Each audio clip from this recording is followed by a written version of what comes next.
In this presentation, I will give two examples on Anova test. The first one is a story problem, and the second one is an incomplete Anova table. Example 1.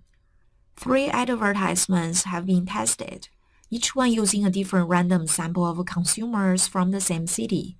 Scores indicating the effectiveness of the advertisement were analyzed and shown below. This is an example where a Anova test can be used to compare the effectiveness of 3 different kinds of advertisements. There is a total of 3 different treatments here, so K is 3. I would first set up the null and alternative, and then use an Anova table to solve this testing problem. The null would be there is no difference in population means, and the alternative is not all population means are equal. Both of SSTR and SST are given in the question, so we can fill them into the table directly. SSE is SST minus SSTR.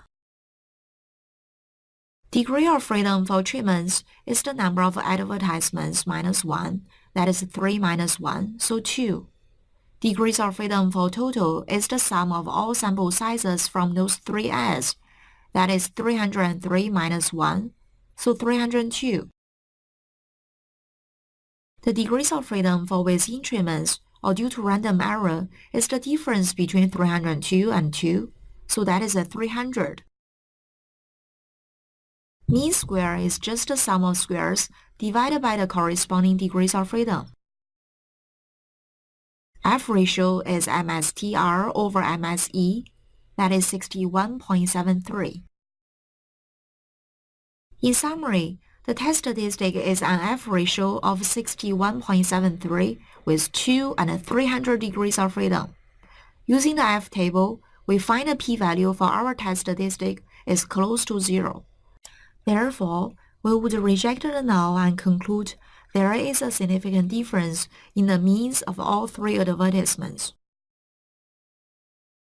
Example 2 is an incomplete Anova table. There are very few limited information being given in the Anova table, and we will try to fill it in.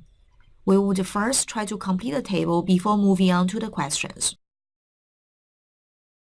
I would typically like to start from the part of the table that has the most information. It might be easier to do this way. Because F ratio is 7, we know 14 over MSE is 7, so MSE should be 2. With MSE being equal to 2, we also know SSE should be the product of 2 and 15, so that is 30. Because SSTR is 28 and MSTR is 14, we know the degrees of freedom for between treatments is 28 over 14, so that is 2. This table is almost complete. We just have to sum up the sum of squares column and also the degrees of freedom column. Part B, write out the null and alternative hypothesis statements. To write out the null and alternative, we would have to know the total number of treatments. That is, we need to find K here. Using the degrees of freedom for between treatments, we know K minus 1 is 2, so K is 3.